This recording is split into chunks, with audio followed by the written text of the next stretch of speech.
میرے رسول پاک علیہ السلام کا دروازہ سب سے بڑا دروازہ ہے، حضور کا دروازہ سب سے بڑا دروازہ ہے، لیکن میرے دوستو یاد رکھنا، نبی پاک علیہ السلام نے بھی لوگوں کو جب رستہ دکھایا ہے تو رب کریم کا رستہ دکھایا ہے، اللہ کا رستہ دکھایا، اللہ کریم کا رستہ دکھایا، لوگوں رب کی طرف توجہ کرائی۔ میرے رسول کریم سید عالم صلی اللہ تعالی علیہ وسلم نے لوگوں کی اللہ کی جانب توجہ کرائی اور لوگوں سے یہ کہا کہ وہ اپنے رب کریم کی جانب اپنا ذہن رکھیں، اپنی توجہ اپنے اللہ کی جانب مبذول کریں۔ میری بات کو اچھے طریقے سے سمجھیے گا، علم اللہ تبارک و تعالی عطا کرتا ہے تو اسے اللہ کی عطا ہی سمجھنا چاہیے۔ کچھ لوگوں کے پاس علم ہوتا ہے پر علم نافع نہیں ہوتا، وہ ٹامک ٹونجا مارتے رہتے ہیں ساری زندگی۔ علم کو اللہ کی عطا سمجھیں، اپنی عقل پر اپنے شعور پر زیادہ بھروسہ نہ سمجھیں، نظر اللہ پہ رکھیں۔ حضرت مولا علی شیر خدا کرم اللہ تعالی وجہہ الکریم سے کسی نے پوچھا تھا بڑا عالم کون ہوتا ہے؟ ہمارے ہاں تو اب وہ والے عالم پائے جاتے ہیں نا، اللہ ماشاءاللہ، جو ممبر پہ بیٹھتے ہیں تو دعوے ہی دعوے ہیں، ممبر پہ بیٹھتے ہیں تو دعوے ہی دعوے ہیں، اس طرح کے عالم ہمارے ہاں پائے جاتے ہیں، وہ ہر بات میں دعویٰ کرتے ہیں، میں یہ کر دوں گا، میں وہ کر دوں گا۔ یہ مزاج علماء کا نہیں۔ حضرت علی المرتضیٰ سے کسی نے پوچھا بڑا عالم کون ہوتا ہے؟ فرمایا بڑا عالم وہ ہوتا ہے کہ جسے مسئلے کا پتہ نہ ہو تو وہ کہہ دے مجھے نہیں پتا، میں پتہ کر کے بتاؤں گا، غلط بات بیان نہ کرے۔ امام مالک سے کسی نے کوئی مسئلہ پوچھا تو آپ فرمانے لگے مجھے اس سوال کا جواب نہیں آتا۔ ہمارے بزرگ سمجھاتے کیا ہے؟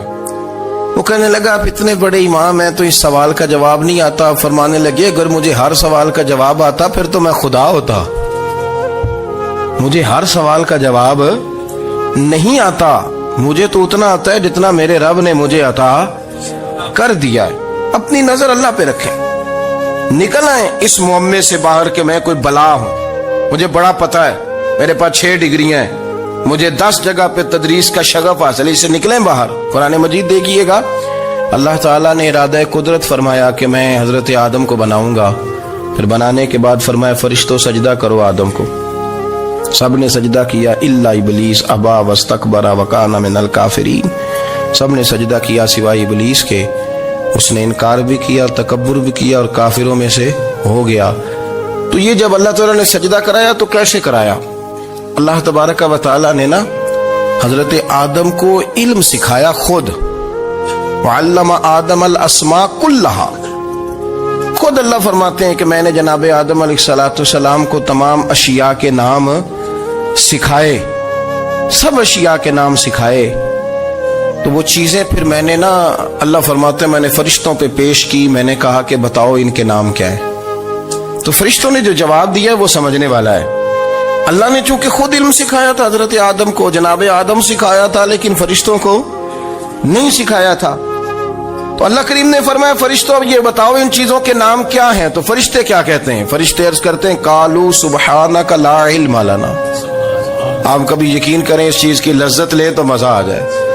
کہا قالوا سبحانک، کہنے لگے تو پاک ہے، قالوا سبحانک، کہنے لگے تو بھئی آدم علیہ السلام کو نام سکھا لیے، پھر فرشتوں کے سامنے وہ چیزیں پیش کر کے کہا ان چیزوں کے نام بتاؤ، تو فرشتے کیا کہتے ہیں؟ کہتے ہیں قالوا سبحانک، تو پاک ہے، لا علم لنا، ہمارے پاس کوئی علم نہیں، الا ما علمتنا، ہمیں تو اتنا پتہ ہے جتنا تو نے ہمیں سکھا دیا ہے، ہمیں تو اتنا پتہ ہے جتنا تو نے ہمیں، لا علم لنا، ہمارے پاس کوئی علم نہیں ہے، اتنا ہی پتہ ہے جتنا تو نے ہمیں سکھا دیا ہے، اس سے زیادہ ہمارے پاس علم۔ اور یہ کیوں تو نے ہمیں جتنا سکھایا اتنا پتہ ہے؟ فرشتے یہ نہیں کہتے یا اللہ تو زیادہ سکھا، آدم کو دیا تو ہمیں بھی دے، یہ نہیں فرمایا، فرمایا انکا انت العلیم الحکیم، اے اللہ تو علم والا بھی ہے اور حکمت والا بھی ہے، تجھے پتہ ہے کس کو کتنا دینا ہے، جتنا تو نے مناسب سمجھا جناب آدم کو دیا، اور جتنا تو نے بہتر سمجھا وہ تو نے ہمیں عطا فرمایا۔ تو اگر آپ کے پاس علم ہے، کہیں نالج ہے، اس کو اللہ کی عطا سمجھے۔ ہمارے ہاں بہت سارے لوگ بن کے بیٹھ جاتے ہیں، میں اکثر کہتا ہوں کہ پھر وہ دعوے کرتے ہیں میرے علاقے والے جاہل ہیں، میرے شہر والے جاہل ہیں، میرے خاندان والے پڑھے نہیں، یہ آپ کا دعویٰ ہے، یہ آپ کو خراب کر دے گا۔ ہم نے بہت سارے ایسے لوگ دیکھے جو بہت بڑے عالم تھے، لیکن اللہ جب لینے پہ آیا تو عقل ہی لے گیا، شعور ہی چلا گیا، حافظے ختم ہو گئے۔ آپ دیکھتے ہیں بڑھاپے میں کچھ لوگ ایسے ہوتے ہیں کہ جن کو یہ بھی یاد نہیں رہتا کہ میرا نام کیا ہے، میں کہاں ہوں، مجھے کدھر جانا ہے۔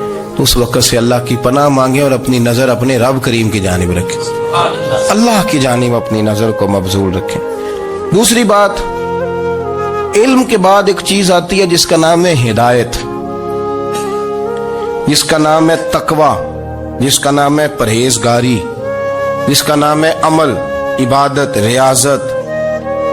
یہ بھی اسی وقت ہی نصیب ہوتی ہے جب میرا رب کریم نصیب فرما دیتا ہے۔ ہم نے نا نیکی کا اپنا اپنا سٹیٹس بنا لیا ہے، اپنا اپنا معیار بنا لیا ہے۔ کچھ لوگ کہتے ہیں کہ جناب مسجد میں سیمٹ کا توڑا دینے سے بہتر ہے کسی غریب کو آٹے کا تھیلا دے دو۔ اب اس نے اپنا مزاج بنا لیا نا نیکی کا، اس نے اپنا سٹیٹس بنا لیا۔ میرا یہ سوال ہے کہ نبی پاک صلی اللہ تعالی علیہ وسلم جب مدینہ شریف آئے تھے تو حضور نے سب سے پہلے غریبوں میں آٹا تقسیم کیا تھا کہ سب سے پہلے مسجد بنائی تھی؟ کیا عجیب لوگوں کا رنگ ہے، اپنی مرضی کی ہدایت، اپنی مرضی کا تقوی، اپنی مرضی کا معیار۔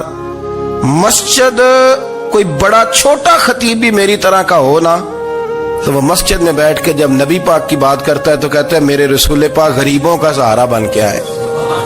وہ غریبوں کی بات کرتا ہے، مسکینوں کی، لاچاروں کی، کمزوروں کی بات۔ تو مسجد ہی تو وہ ادارہ ہے جہاں سے غریبوں کی بات ہو رہی۔ تو اب لوگوں نے غریب کو اور مسجد کو لڑانا شروع کر دیا، اس کو لڑاؤ کہ مسجد میں پیسے دینے سے بہتر ہے آپ غریب کو آٹے کا تھیلا دے دیں۔ آپ یہ کیوں نہیں کہتے کہ مسجد میں بھی آپ توڑا دیں ایک سیمٹ کا اور ساتھ غریب کو بھی خدمت کریں؟ یہ کیوں نہیں تقویٰ؟ اپنی اپنی مرضی کا مزاج، اپنی اپنی۔ کچھ لوگ کہتے ہیں چھوڑو جی، ساری زندگی انسان نماز پڑھتا رہے اور پھر گالیاں بھی دیتا رہے، بندہ داڑھی بھی رکھ لے اور جھوٹ بولنا بھی نہ چھوڑے۔ تو یہ آپ نے اپنے پاس سے تقوی کا معیار بنایا۔ گالی دینے کا گناہ ہے اور داڑھی رکھنے کا ثواب ہے۔ تو اگر آپ داڑھی رکھے ہوئے ہیں اور آپ کوئی غلطی کر رہے ہیں تو اس سے آپ کی داڑھی کا ثواب ختم، اللہ کرے آپ کو سمجھ آئے میری بات۔ آپ کوئی غلطی کر رہے ہیں، داڑھی کا ثواب اس سے ختم، وہ اپنی جگہ پہ قائم ہے چیز۔ اپنی مرضی کا کیوں تقوی کا معیار بناتے ہیں؟ تقوی کا مزاج اپنی مرضی کا نہ بناؤ۔ اللہ کی بارگاہ سے دعا مانگو کہ یا اللہ ہمیں ہدایت کا نور عطا فرما، اللہ تو ہمیں رستہ دکھا، تو بتا کہ ہدایت کیا ہے۔ تو رب فرماتا ہے اللہ ولی الذین آمنوا، اللہ مومنوں کا مددگار ہے، یخرجہم من الظلمات الی النور، وہ انہیں اندھیروں سے نکالتا ہے اور نور کی طرف روشنی عطا فرماتا ہے۔ اندھیروں سے نور کی طرف اللہ لاتا ہے۔ اللہ ولی، اللہ مومنوں کا ولی ہے، وہ انہیں اندھیروں سے نور کی طرف نکالتا ہے۔ ہدایت ہمیشہ اللہ کی طرف سے سمجھے۔ جب وہ نماز کی توفیق دیتا ہے تو اپنے فضل سے دیتا ہے، جب وہ ذکر کی توفیق دیتا ہے تو اپنے فضل سے۔ ہم سمجھتے ہیں ہو جی فلانا نہیں پڑھ رہا بڑا بیوقوف ہے، فلانا نہیں پڑھ رہا، تو تم کیا اپنی عقل کے طور پہ پڑھ رہا ہے؟ میں جی اللہ کے فضل سے 2 سپارے پڑھتا ہوں، تو کس پہ احسان کرتے تو 2 سپارے پڑھ کے رویا کر کہ اگر مالک تو بڑا قریب نہیں۔ بڑے لوگ ہیں جن کو پورا قرآن حفظ ہے پر انہیں پڑھنے کی توفیق نہیں، تو انہیں فضل کیا اور مجھے توفیق دے دی ہے پڑھنے۔ رویا کر، پڑھ کے رویا کر، راتی ساری کر کر زاری، وہ نیند اکھاں تھی توندے تے فجرے اوہی گناہگار کہاون سب تو نیوے ہوندے۔ مہربانی کریں، ڈریں، نیکی کریں تو پھر ڈریں، پھر احساس پیدا کریں، پھر اپنے اندر وہ کمزوری لائیں کہ توبہ توبہ مجھے تو پتہ ہی نہیں، تو جانتا ہی نہیں۔ حضرت سیدنا امام اعظم ابو حنیفہ رحمۃ اللہ تعالی علیہ کے ساتھ ایک شخص کہتا میں نے نماز پڑھی، تو عشاء کی نماز تھی۔ یہ جو لوگ بڑے ہوتے ہیں نا، ان کے پیار کرنے والے بڑے ہوتے ہیں، ان کے گرد خوف بھی بڑا ہی ہوتا ہے، انہیں بڑا ڈر لگتا ہے، بڑی بعض اوقات آزمائش ہوتی ہے ان کی۔ عشاء کی نماز کہتے پڑھی تو امام صاحب نے نا عشاء کی نماز میں تلاوت کی آیتیں فَمَن يَعْمَلْ مِثْقَالَ ذَرَّةٍ خَيْرًا يَرَهُ وَمَن يَعْمَلْ مِثْقَالَ ذَرَّةٍ شَرًّا يَرَهُ، فرمایا جو ذرہ برابر خیر کرے گا وہ بھی قیامت میں دیکھے گا، اور جو ذرہ برابر شر کرے گا وہ بھی قیامت میں اس شر کو دیکھے گا اس کے سامنے آئے گا. تو وہ شخص کہتا ہے کہ سارے لوگ نماز پڑھ کے چلے گئے تو امام صاحب رحمت اللہ علیہ نے اپنی داڑھی پکڑی رو رہے ہیں. کہتے ہیں وہ ذرہ برابر نیکی کا بدلہ دینے والے, وہ ذرہ برابر شر پہ سزا دینے والے میری سفید داڑھی کو دیکھ. مالک میرے ذرے ذرے سامنے نہ لانا, لوگ تو میری بڑی قدر کرتے ہیں دنیا, میں تو بڑا پہچانا جاتا ہوں, لوگ تو میری راہوں میں پھول لیے کھڑے ہوتے ہیں, مجھے بڑا نوازتے ہیں. قیامت میں رسوا نہ کر دینا, میرے لیے مشکل ہو جائے گی. وہ کہتے ہیں میں نے امام صاحب کا درد دیکھا, مجھے کوئی کام تھا تو میں چلا گیا. میں نے کہا کہ وہ اس وقت اللہ کے حضور حاضر ہیں تو میں دوبارہ آؤں گا. کہتے ہیں میں تہجد کا وقت آیا تو امام صاحب وہیں بیٹھے تھے اور ان کی داڑھی آنسوؤں سے بھری ہوئی تھی اور زور سے داڑھی پکڑی ہوئی. کہنے لگے مالک رسوا نہ کر دے, قیامت میں رسوا نہ کر دے. یار جو ہدایت یافتہ لوگ تھے وہ تو ڈرے ہوئے تھے, وہ تو سہمے ہوئے تھے, وہ تو کہتے تھے یہ اس کا فضل نہیں, اس نے بلا لیا, یہ اس کا کرم نہیں. حضرت باعزید بستامی کسی کافر کو دیکھتے تو رو پڑتے, کہتے مالک تو کتنا قریب ہے, یہ بے ایمان رہ گیا, تو نے اپنے فضل سے مجھے اپنے نبی کا غلام بنا لیا. وہ رو پڑتے. یہاں تو لوگوں کا دعویٰ ہی بڑا ہے. نمازی اللہ خیر فرمائے وہ تو دوسروں کو گھورتا ہے, وہ کہتا ہے جنت کا میں مالک ہوں, کنجیاں میرے پاس ہیں, میں کسی اور کو گھسنے نہیں دوں گا. اور اگر 2-3 حج کر لے تو پھر تو وہ کہتا ہے کہ اب میرے سے پوچھ کے لوگ جنت میں جائیں گے معاذ اللہ. اور اگر وہ 2 4 5 7 دفعہ کوئی نفل پڑھ لے تو پھر وہ کہتا ہے چھوڑیں جی سارے لوگ بے عمل ہیں, میں اکیلا نیک ہوں. نہ ایسا کریں, اپنی توجہ اپنے رب پہ رکھیں, اپنی توجہ اپنے معین الملت والدین, عطائے رسول, ہند الولی, غریب نواز, خواجہ معین الدین چشتی, حضرت خواجہ اجمیر, شاہ اجمیر, والی ہندوستان. آخری عمر میں نا سارا دن روتے گزر جاتا, ساری رات روتے گزر جاتے, ذرا سی کوئی بات کرتا تو رو پڑتے, آنکھیں آنسوؤں سے بھری رہتی. کئی دفعہ اپنے بھی پریشان ہو جاتے ہیں نا کہ یار تو ایک بات کی جان ہی نہیں چھوڑ رہا. تو خواجہ قطب الدین صاحب بختیار کاکی سے لوگوں نے کہا کہ آپ مرشد سے بات کریں, اتنا بھی تو نہیں نہ رونا چاہیے, ہر وقت اس کے آنسو کی کریے, عاشق دا کام ہی رونا تونا, تے بنا رویوں نہیں منظوری. یہ عاشق سدا ہی روندا رہندا ہے, پاویں وصل ہوئے تے پاویں دوری, ہر وقت رونے کا کیا مطلب ہے. تو خواجہ قطب صاحب کہتے ہیں میں قریب گیا تو میں نے پیر دبائے, میں نے کہا سونیا لوگ تو کچھ بھی نہیں کرتے, تو نے تو کمال کر دیا, 90 لاکھ آدمی مسلمان کر دیا, دنیا کچھ نہیں کرتی, تو نے 50 سال ساری رات مصلے پہ بیٹھ کے رب راضی کیا. تو شہزادہ تھا, حضور کی اولاد تھا, لیکن معین الدین تیرا ایک پلاٹ بھی نہیں, تو نے طالب علم پالے, انہیں غریبوں کو دیا, انہیں نوازا, کوئی شے نہیں تیرے پاس, ہر چیز تو نے, ساری رات روتے ہو, سارا دن روتے ہو. تو خواجہ قطب الدین صاحب کہتے ہیں میں نے جب عرض کیا تو خواجہ صاحب مجھے گلے لگا لیا, چیخ مار کے روئے, کہنے لگے قطب الدین پتر داڑھی سفید ہو گئی, جانے کا وقت آ گیا, جو تو نے نیکیاں گنوائی ہیں وہ ہیں صحیح میرے پاس, پر یار کی بارگاہ میں پیش کرنے کے قابل ایک بھی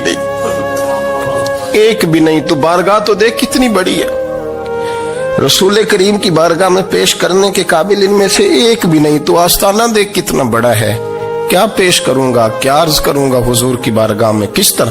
وہ یار جو بڑے تھے وہ تو ڈرے ہوئے تھے, سہمے ہوئے تھے, وہ تو بڑی آزمائش میں تھے, لیکن میرا اور آپ کا رٹا 2 نمازیں پڑھ کے 6 نمازوں کا دعویٰ کرنا اور لمبی چوڑی کہانیاں بنانا اور اپنے منہ سے اپنی تعریفیں کرنا, اس سے تھوڑا باہر آئیں.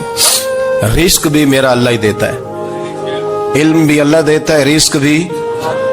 بڑے بڑے فقیروں کو مالدار ہوتے دیکھا, بڑے بڑے مالداروں کو فقیر ہوتے دیکھا, بڑے بڑے. میرے ایک بڑا سخی قسم کا سجن ہے, بڑا پیارا ہے, میں اسے سخی مانتا ہوں. میں نے اپنی پریشانیوں کے دنوں میں بھی اس شخص کو سخی دیکھا. ایک دن رات کو مجھے ٹیلی فون کر کے کہنے لگا کدھر ہو, میں نے کہا میں گھر ہوں. نہیں اکثر سفر میں ہوتے ہو نا. میں نے کہا طبیعت کیسی ہے, ٹھیک ہے, بس حال چال پوچھنا تھا. میں نے سمجھا, میں نے کہا یار یہ کوئی مسئلہ ہے, ورنہ رات کے 2 بجے کوئی حال پوچھنے کو فون تو نہیں نہ کرتا, کوئی مطلب ایسا تو مسئلہ نہیں نا. تو میں نے بیک کال کی, میں نے کہا یار میری بات سن, مسئلہ کیا؟ کہ نہیں کچھ نہیں دل کر رہا تھا. میں نے کہا میری گل سن, رہے اسی 4-5 سال کٹھے, میں تین جاننا, اصل بات کر. کہنے لگا مکان بھی بڑا ہے, سارا کچھ ٹھیک ہے, پر وہ بڑا ہی بے نیاز ہے. کچھ حالات اس قسم کے آ گئے ہیں کہ لوگوں کو بتاؤں بھی تو لوگ ماننے کو تیار نہیں. زیادہ نہیں, مجھے نا تھوڑے سے پیسوں کی ضرورت ہے, کوئی 15-20 ہزار اگر مل جائیں میری ضرورت. آپ یقین کریں میں روتا رہا ساری رات. میں نے کہا مہربانہ تیرا کس طرح کریں گے, اس سے لے کے زمانہ استعمال کرتا تھا, پر بے پرواہی ویخ نہ سجڑ دی, جتھے کسے دی پیش نہ جاوے انہیں تاجہ والے در در رولے تے منگتے ہیں تخت بٹھاوے. سجنا کسے نو کارا مل دئی, کوئی کعبے خالی آوے. واللہ خیر الرازقین, وہ کہتے تو دائیں بائیں نہ جا, رزق تو تجھے میں دوں گا, میں ہوں بہتر رزق دینے والا. بڑے بڑے بادشاہ, بڑے بڑے شہنشاہ, بڑے بڑے لوگ, ہاتھوں میں کاسے, فقیریاں. ام ربیعہ کہا کرتی تھیں, بڑی نیک اور صالح خاتون تھیں. وہ کہتی ہیں کہ میں نا بڑے امیر آدمی کی بیوی تھی, اپنے شوہر کے ساتھ چھت پہ بیٹھی تھی تو نیچے فقیر مانگنے والا آیا. اس نے بڑے درد سے صدا کی تو میں نے اپنے شوہر سے کہا کچھ دینے کا, دفع کر, ان لوگوں نے دھندا بنایا ہوا ہے. کہتی میں میکے سے بھی بڑا مال لے کے آئی تھی, میرے ماں باپ بڑے امیر تھے, تو میں نے نا چوری اپنے خامہ سے نظر بچا کے باتھ روم جانے کے بہانے گئی, اور نیچے جا کے 5 دینار میں نے اس فقیر کی ہتھیلی پہ رکھے. کہتے اس نے 5 دینار دیکھے, پھر میری طرف دیکھا تو میں نے اس کی آنکھوں میں آنسو چمکتے دیکھے. کہنے لگے بی بی رب تیرا بھلا کرے, میں 3 دنوں کا بھوکا ہوں. کہ وہ چلا گیا. میں گھر آ گئی, باہر آئی تو میرا شوہر کہنے لگا تو اتنی اب اتنی تو تیز ہو گئی ہے اور تو اتنی خود مختار ہو گئی ہے, میرے بغیر پوچھے مال خرچ کرے گی, جا تجھے 3 طلاقیں. کہتی میں بالدار اور وزادار باپ کی بیٹی تھی, طلاق لے کے گھر آئی تو میرا باپ ٹوٹ گیا, چارپائی پہ چلا گیا. اوہو یہ کیا بن گیا. کہتی بڑی تکلیف رہی. 1-2 سال کے بعد میرے ابا نے میری شادی کر دی. اب جس شوہر کے پاس گئی وہ بڑا نیک تھا, پرہیزگار تھا, اللہ نے بہترین صلہ دیا. کتنی چھت پہ بیٹھی تھی, دروازے پہ فقیر آیا, میں نے شوہر سے کہا کچھ دے دوں.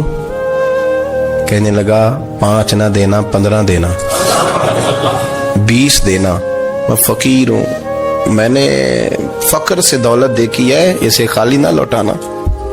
کہتی ہے کہ میں نیچے گئی اور جب میں نے اس کی طرف دینار بڑھائے تو میری چیخ نکلی, پیسے پھینک کے میں بے ہوش ہو کے گری. میرا شوہر نے آ کے اٹھایا, اندر لے گیا, پانی منہ پہ چھڑکا. کہنے لگا تجھے کیا ہوا؟ کہنے لگی یہ جو مانگنے آیا یہ میرا پہلا شوہر تھا, وہی تھا جو کہتا تھا کہ تو 5 دینار دے آئیے, جا تجھے 3 طلاقیں. پڑھو نا حدیث پاک. میرے نبی پاک علیہ السلام نے فرمایا ایک بندہ گنجا تھا. گنجا کوئی ترتیب آگے پیچھے ہو جائے تو مفہوم کے لحاظ سے, لیکن میں مفہوم اس کا واضح کرتا ہوں. ایک گنجا تھا, کوئی شے نہیں تھی, سر پہ بال بھی نہیں تھے, رویا کرتا تھا. اللہ تعالیٰ نے فرشتے کو بھیجا, تجھے کیا چاہیے؟ تو کہنے لگا بال آ جائیں اور تھوڑا مال آ جائے. فرشتے نے ہاتھ پھیرا تو بال بھی آ گئے, تو بکریاں بھی آ گئیں, لائنیں لگ گئیں, مال ہی مال ہو گئے. دوسرے کے پاس گیا, وہ کوڑا تھا, اس کو جا کے کہا کیا چاہیے؟ کہنے لگا شفا ہو جائے اور کچھ اللہ تعالیٰ آسانی کر دے. شفا بھی ہو گئی, گائیں بھی دے دی, بھینسیں بھی دے دی, مال ہی مال ہو. پھر ایک کے پاس گیا, وہ اندھا تھا, تجھے کیا چاہیے؟ اس نے کہا آنکھیں ملنے اور کچھ ساتھ اللہ مال دے دے. اونٹ ہی اونٹ ہو گئے. جب بڑا نواز دیا تو پھر مالک نے امتحان لینے کا ارادہ کیا. یاری تیری سونا ہے پر آزمائشاں بھی تیریاں اگ, آزمائشاں تیریاں, صحیح کہہ رہا ہوں, آزمائشاں تیریاں, یاری تیری سونا ہے پر آزمائشاں تیریاں. اے سونا پرکھیا جامدائی, پہلو نال لگاں دے لگ. اللہ نے فرمایا آزمائش کرو. سب سے پہلے گنجے کے پاس آئے, اسے کہا اللہ کے رستے میں کچھ دیکھا نہیں لگا, میرے خرچے ہی بڑے, دیکھو تو صحیح کتنی مشکل میں وقت گزارتا ہوں, حال ہی کوئی نہیں. تو اس نے کہا میں نے تو سنا ہے تو گنجا اور بھوکا ننگا تھا. کہنے لگا میں تو جدی پشتی رئیس اعظم ہوں, تو یہ کس پاگل نے کہا ہے بھاگ جا. اس نے کہا اچھا جیسے تو تھا ویسے ہی ہو جائے. کھیت کھلیان اجڑ گئے, پھر سے گنجا ہو گیا. حضور علیہ السلام فرمانے لگے, پھر وہ اس کے پاس گیا جو کوڑا تھا, اسے کہا کچھ دے. کہنے لگا خرچے ہی بڑے.